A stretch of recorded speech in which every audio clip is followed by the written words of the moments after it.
Hi friends, पिछली class में जो अपनी बात चल रही थी वो चल रही थी सरफेस टेंशन से रिलेटेड, जिसमें हमने दो चीजें कल पढ़ी थी कि अगर किसी लिक्विड ड्रॉप की हम बात करते हैं तो उसकी रेडियस चेंज करने में कैसे सरफेस टेंशन काम में आता है, अगर किसी एयर बबल की बात करते हैं तो सरफेस टेंशन उसमें कैसे काम में आता है।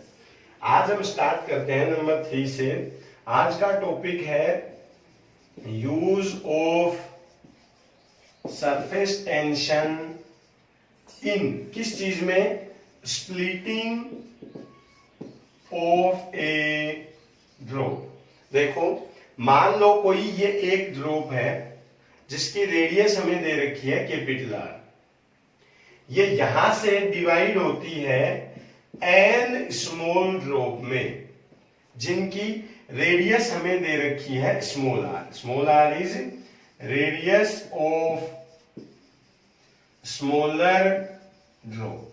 तो देखो, लास्ट लेक्चर में हमने जो बात की थी वो क्या की थी कि जब एक ड्रॉप की रेडियस चेंज होती है तो उसका जो वर्क डन हम लेते हैं W, वो लेते हैं T डेल्टा A, और इस T को यहां लिख दें। डेल्टा A का मतलब लेते हैं 4 पाई R1 square minus R2 square.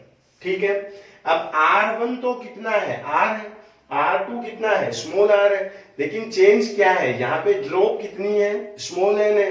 तो हम इसको ये लिख सकते हैं कि साथ में इसको n से मल्टीप्लाई कर दें क्योंकि ड्रॉप कितनी दे रखी है, n।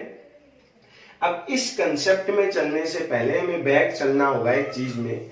10th क्लास में आता है कि ऐसे केस में इस रेडियस की वैल्यू कैसे फाइंड आउट की जाती है। देखो, मान लें इसकी रेडियस कितनी है, r है, तो इस ड्रॉप का जो वॉल्यूम था वो था 4/3 पाई आर क्यूब। इस ड्रॉप से n ड्रॉप बनी है कितने वॉल्यूम की, जो स्मॉलर ड्रॉप है वो है 4/3 पाई आर क्यूब वॉल्यूम की। 4/3 पाई से 4/3 पाई कैंसिल कर दें तो हम n की जगह लिख सकते हैं R cube upon R cube, एक चीज। दूसरा, अगर आप लिखना चाहो तो आर क्यूब बराबर लिख सकते हो आर क्यूब बाई एन, या आर की जगह आप लिख सकते हो आर अपॉन एन की पावर 1/3। ठीक है, अब इन दोनों कंसेप्ट को हम मिक्स करेंगे कि जब बड़ी ड्रॉप छोटी ड्रॉप में स्प्लिट करती है, टूटती है, तो जो वर्क डन है या जो एनर्जी होती है वो कैसे निकालते हैं।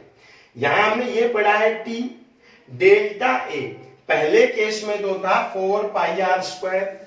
इसको हम क्या लिख दें, इसको एक साथ हटा के एक बार लिख देते हैं, ये लो, W is equals to TA1 और W is equals to TA2। Area का फिर हम ले लेंगे डिफरेंस। इस तरह करना चाहो तो ठीक है, अगर आपको यूं लगे कि हम पहले वाले फॉर्मूले से करेंगे तो क्या करेंगे, W is equals to T delta A, T की जगह T, इसकी जगह 4 पाई आर स्क्वायर। अब पहले तो था आर स्क्वायर और फिर कितना हो गया, स्मॉल आर स्क्वायर। लेकिन साथ में जो एरिया का चेंज है उसमें एक चीज आएगी कि यहां तो आएगा सिर्फ आर स्क्वायर, इसलिए इसको ना अलग अलग लिख देते हैं। कैसे, इसको हम लिख दें T into area initial minus area final.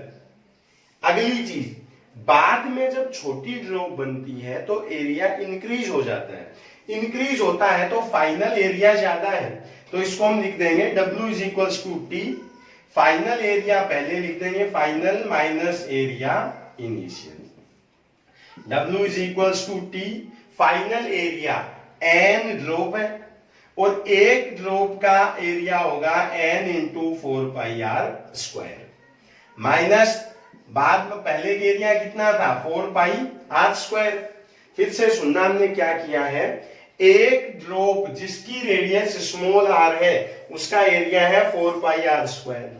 कितनी ड्रॉप ऐसी, n है, इसलिए हमने n से क्या कर दिया, इसको मल्टीप्लाई। फाइनल तो ये है, इनिशियल कितना था 4 पाई कैपिटल आर स्क्वायर, ये यहां है। कॉमन क्या ले सकते हैं यहां से, W is equals to T, 4 pi R square ले लेते हैं कॉमन, 4 पाई आर स्क्वायर। अब देखो यहां क्या बचता है, n की जगह हम लिख सकते हैं R cube upon small R cube, तो ये लो R cube upon small R cube, 4 pi common है बाहर आ गया, आर स्क्वायर बचा हुआ है। अब ये कैपिटल आर स्क्वायर हमने यहां से जबरदस्ती कॉमन लिया है, यहां है नहीं आर स्क्वायर फिर भी लिया है। ऐसा अगर किसी क्वेश्चन में होता है तो उस स्मॉल आर स्क्वायर ये कैपिटल आर स्क्वायर से डिवाइड कर देंगे। याद क्या रखेंगे, मान लो लिखा हुआ है a माइनस बी, इसमें से आप b कॉमन ले लेते हो तो यहां तो बचेगा 1, ठीक है, लेकिन यहां a था b तो था ही नहीं। अब ऐसे में इस a को b से डिवाइड कर देते हैं। अब जब इसको वापस मल्टीप्लाई करेंगे तो b से b कैंसिल, a b 1 से होगा तो फिर से क्या आ जाएगा b। इसलिए यहां हमने जो आर स्क्वायर कॉमन लिया वो इसमें नहीं था, तो आर स्क्वायर से क्या कर दिया divide, minus 4 pi R square पूरा कॉमन आ गया तो ये बाहर। देखो 2 पावर से 2 कट गई, 1 बच गई, ये 2 से 2 कट गई, 1 बच गई, बचेगा क्या, W is equals to 4 pi R square into T R upon small R minus 1, ठीक है। चाहो तो एलसीएम भी आप इसका ले सकते हो, तो क्या करेंगे, W is equals to 4 pi R square into T, R LCM लेंगे तो आएगा आर, या इसको एक काम करते हैं हम, ये स्मॉल आर कैपिटल आर से इसको, ये जो 4 पाई आर स्क्वायर लिखा हुआ है इसको आर से डिवाइड कर देते हैं, तो W इज इक्वल्स टू क्या आएगा, 4 pi R square T, are से मल्टीप्लाई कर दे, आर से डिवाइड कर दे, तो ये आएगा आर अपॉन आर माइनस 1। अब इसको तो कर देंगे आर की क्यूब, ये आर इससे जब मल्टीप्लाई होगा तो आर से R cancel, W is equals to 4 pi R cube into T, साथ में 1 अपॉन आर, क्योंकि यहां से आर कैंसिल और 1 के नीचे जब डिवाइड होगा तो ये आर आ जाएगा यहां। ये आपको याद रखना है, जब कोई कैपिटल आर रेडियस की ड्रॉप n ड्रॉप्स में डिवाइड होती है जिनकी रेडियस स्मॉल r हो, तो जो वर्क डन है वो दिया जाता है W is equals to 4 pi R cube into T into 1 upon R minus 1 upon R. कई बार एग्जाम्स में इस पे क्वेश्चन पूछ लिया जाता है, सरफेस टेंशन दिया हुआ मिलेगा, आर और आर की वैल्यू दी हुई मिलेगी और हमसे पूछा जाएगा वर्क डन। कैसे करते हैं ये प्रोसेस आपके सामने है, पहले आर का रेशियो निकाल लेंगे, फिर area initial minus final minus कर देंगे तो ये उत्तर हमें मिल जाएगा। अब चलते हैं आगे नेक्स्ट टॉपिक पे। देखो अभी हमने पढ़ा स्प्लिटिंग ऑफ ए ड्रॉप, कि जब कोई ड्रॉप एक साइज से दूसरी साइज में टूटती है, स्प्लिट करती है, तो वर्क डन हम कैसे निकालते हैं। नेक्स्ट टॉपिक अपना जो है वो है प्रेशर एक्सेस प्रेशर इन ए ड्रॉप, कि किसी ड्रॉप में कितना एक्सेस प्रेशर होता है। नेक्स्ट में चलते हैं, स्टार्ट करते हैं एक्सेस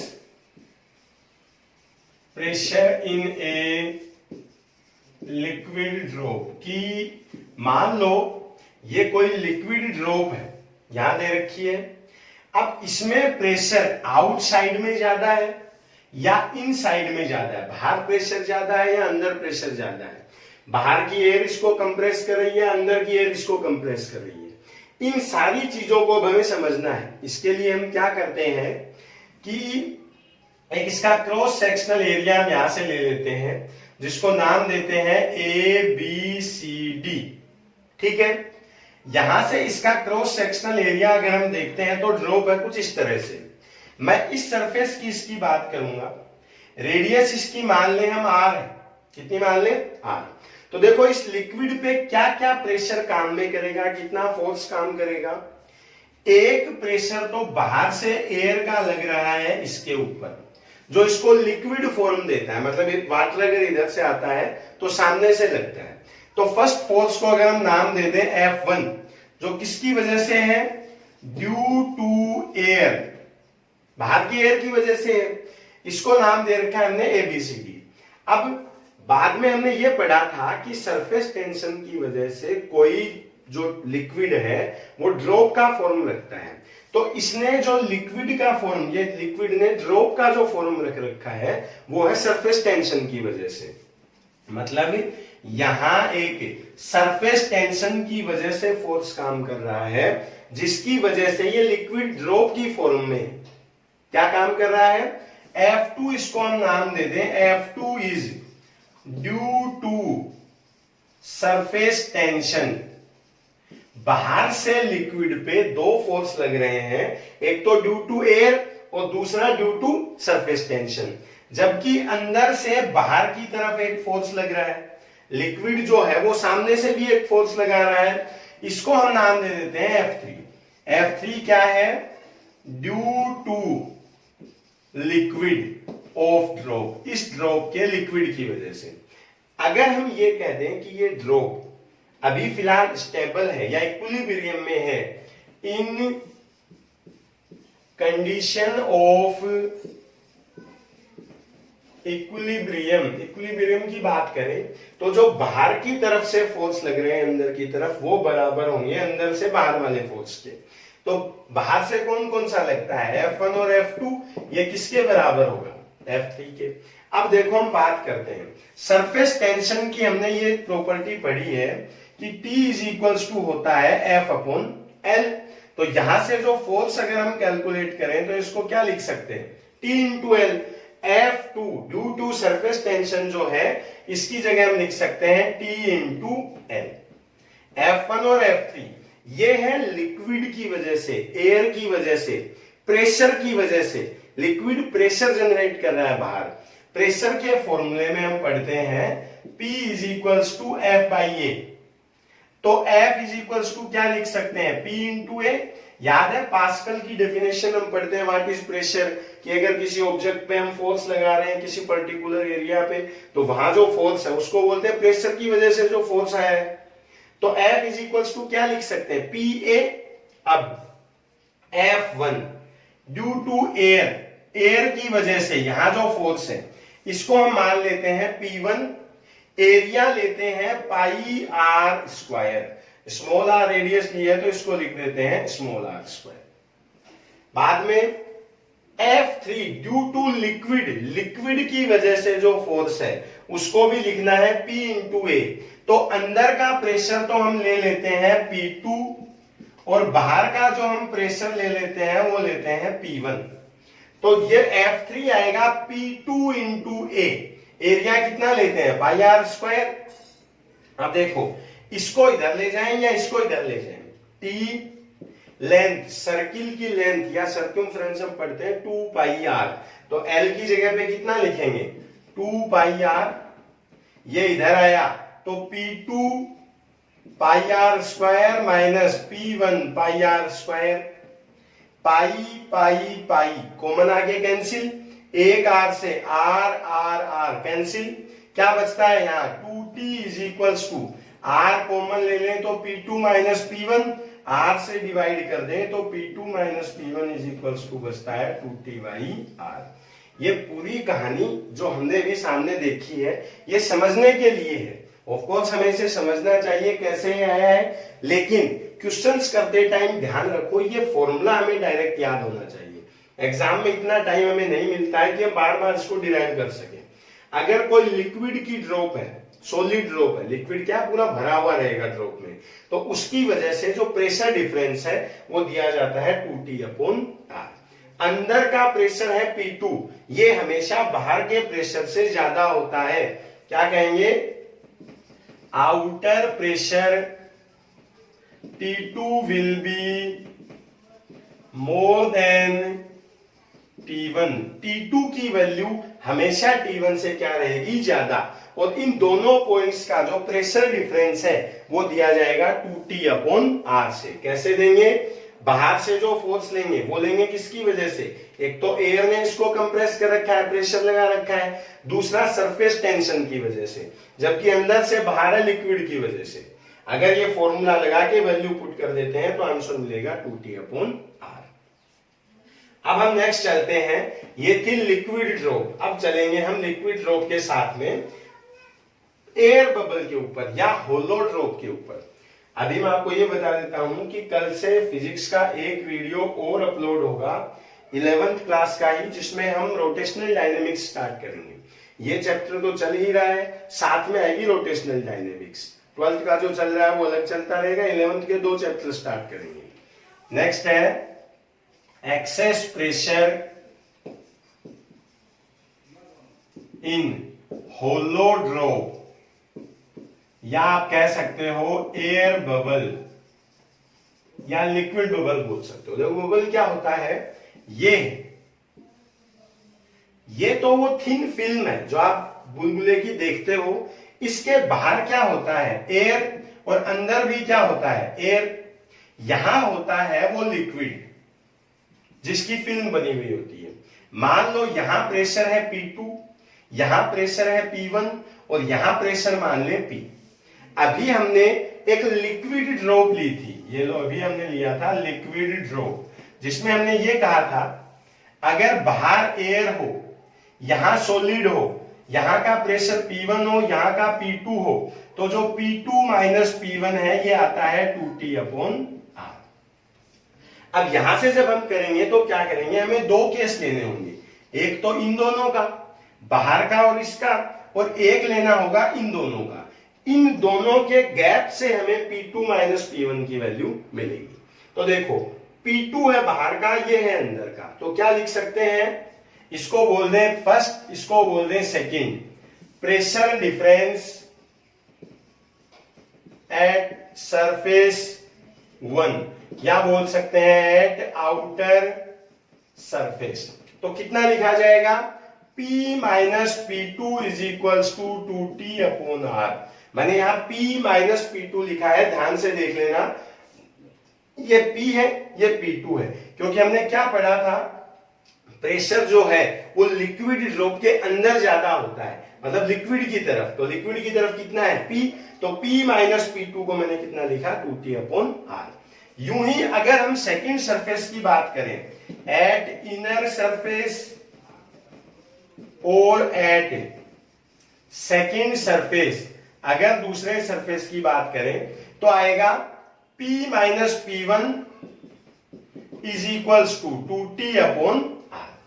दोनों मिल गए, P माइनस P2 भी और P माइनस P1 भी। अब यहां एक चीज हम ध्यान रखेंगे, क्या ध्यान रखेंगे, यहां P माइनस P1 नहीं लिखा जाएगा, क्योंकि ये केस तो अलग है, इसमें लिक्विड बाहर, ये सॉरी एयर बाहर है, लिक्विड यहां है, इसमें केस है उल्टा। तो इस P माइनस P1 की जगह इसको लिखते हैं P1 माइनस P। एक इन दोनों का गैप, दूसरा इन दोनों का गैप। अगर हमें P2 माइनस P1 की वैल्यू चाहिए तो यहां से देखो 2T/R है, ये भी 2T/R है, यहां से P की वैल्यू क्या ले सकते हैं, P की वैल्यू हम ले सकते हैं 2T/R, माइनस P2 को इधर ले जाएंगे तो प्लस P2। इस P की वैल्यू को यहां पुट कर दें तो क्या आएगा, P1 माइनस 2T/R, साथ में P की जगह था 2T/R minus P2 is equals to 2T/R। अब ये 2T/R भी इधर आएगा, माइनस का है तो प्लस में, तो P1 माइनस P2, 2T/R ये है, ये इधर आएगा तो प्लस में, 2T/R प्लस 2T/R, ये भी प्लस में और ये भी प्लस में। ऐसे केस में जो एक्सेस प्रेशर है वो 2T/R की जगह पे कर दिया जाता है 4T/R। कैसे आया है ये आपके सामने है। एक ड्रॉप में यहां अगर प्रेशर डिफरेंस 2T/R है तो दूसरी सरफेस में भी होगा 2T/R, क्योंकि यहां 2 बार गैप लेना पड़ता है, इसलिए जो एक्सेस प्रेशर है जो लिक्विड ड्रॉप में मिलता है 2T/R, वो एयर बबल के केस में मिलता है 4T/R। ये और ये इस चैप्टर को हम आगे सोल्व करेंगे, उससे पहले पढ़ेंगे, उससे पहले कुछ क्वेश्चंस इसके सोल्व करेंगे ताकि हमें अच्छे से समझ में आ जाए। ये चैप्टर थोड़ा बोरिंग है, लिक्विड है, सॉलिड है, गैस है, थोड़े बोरिंग चैप्टर है। आपका फिजिक्स से इंटरेस्ट खराब नहीं हो इसके लिए हम दूसरा चैप्टर साइड में स्टार्ट करेंगे जिसको बोलते हैं रोटेशनल डायनेमिक्स। यहां तक का आप समझ ले, समझना सिर्फ इतना है कि 3 डेफिनेशन, सॉरी 2 वैल्यू हमें याद रखनी है। लिक्विड ड्रॉप में प्रेशर डिफरेंस 2T/R होता है, नॉर्मली थ्योरेटिकल क्वेश्चन आता है, जबकि होलो बबल के अंदर ये डिफरेंस 4T/R होता है। एक चीज, दूसरी चीज और साथ में हमने क्या पढ़ा था, अगर बड़ी ड्रॉप छोटी ड्रॉप्स में डिवाइड होती है तो W is equals to T into 4πr³ into 1/r-1/r से एनर्जी कैलकुलेट की जाती है। यहाँ तक पढ़ते रहे। कोई डाउट हो तो आप मेरे पर्सनल नंबर पे मुझसे व्हाट्सएप पे पूछ सकते हैं। नंबर है 9636043672। जो भी डाउट आए आप मेरे से पूछ सकते हो। Take care, bye.